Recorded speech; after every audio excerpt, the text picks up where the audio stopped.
90 দশকের সারা জাগানো নায়কদের মধ্যে অন্যতম একটি নাম আমিন খান। 1990 সালে এফডিসির নতুন মুখের সন্ধানে প্রতিযোগিতায় অংশ নেন এবং নির্বাচিত হন আমিন খান। এরপর অডিশন দিয়ে টেকার পর একজন পরিচালক তাকে নিয়ে চলচ্চিত্র নির্মাণে আগ্রহ দেখায়। এই সময় আরও 3টি চলচ্চিত্রের প্রস্তাব আসলেও তিনি সেই পরিচালককে কথা দেওয়ার কারণে বাকি প্রস্তাবগুলো ফিরিয়ে দেন। হৃদয়ের মাঝে তুমি আছো তবু। কিন্তু সেই চলচ্চিত্রে তাকে নেওয়া হয়নি। এরপর তিনি 3টি চলচ্চিত্রে চুক্তিবদ্ধ হন, কিন্তু কোনোটির কাজ শুরু হয়নি। এই সময় সাংবাদিক আহমেদ কামরুল মিজানের সহযোগিতায় তিনি অবুঝ দুটি মন চলচ্চিত্রে কাজের সুযোগ পান। 1993 সালে মুক্তিপ্রাপ্ত অবুঝ দুটি মন তার প্রথম চলচ্চিত্র। এটি পরিচালনা করেছিলেন মোহাম্মদ হোসেন। হোসেন পরিচালিত পূর্ববর্তী আজকের হাঙ্গামা চলচ্চিত্রটি ব্যবসা সফল ছিল। প্রথমে রোমান্টিক হিরো হিসেবে আগমন হলেও পরবর্তীতে অ্যাকশন হিরো হিসেবে নিজেকে পরিচয় করিয়ে দেন আমিন খান।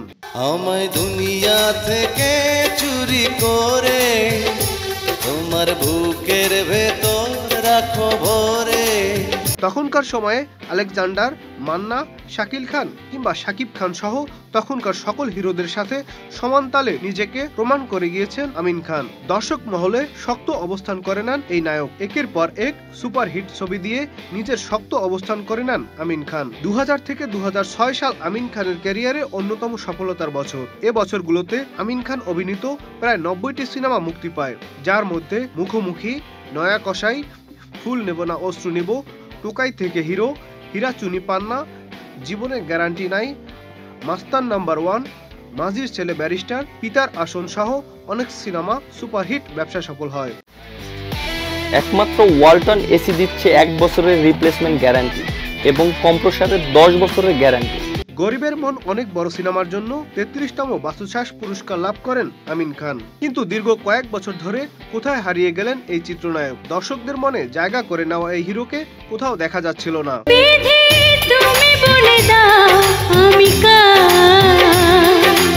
তবে সম্প্রতি একটি স্বনামধন্য প্রতিষ্ঠানের টিভিসিতে আমিন খানকে দেখা যায়। সঙ্গে ছিলেন মনোয়ার হোসেন ডিপজল। টিভিসিতে আমিন খানের লুক দেখে নড়েচড়ে বসেন নেটিজেনরা। মুহূর্তেই ভাইরাল হয় আমিন খানের লুক। তার দর্শক যেন প্রাণ ফিরে পায়। তারা যেন এমন আমিন খানকেই চেয়েছিল। সেই সাথে প্রশংসা পাচ্ছেন সর্বমহলে। অনেকেই তার লুক দেখে লিখেছেন, আমাদের চলচ্চিত্র আমিন খানকে ব্যবহার করতে পারেনি, চাইলে তাকে এখনো ব্যবহার করা যায়। অনেকেই আবার লিখেছেন, এই আমিন খানকে ভিলেন হিসেবেও ব্যবহার করা যেতে পারে। অনেকেই আবার সেই সঙ্গে তাকে তামিল হিরোর আখ্যা দিচ্ছে। সবশেষে সকলের একটাই প্রশ্ন, এই আমিন খান কি ফিরলেন নাকি আবারও হারিয়ে যাবেন? তুমি আমার ভালোবাসা, তুমি হৃদয়ের বন্ধন।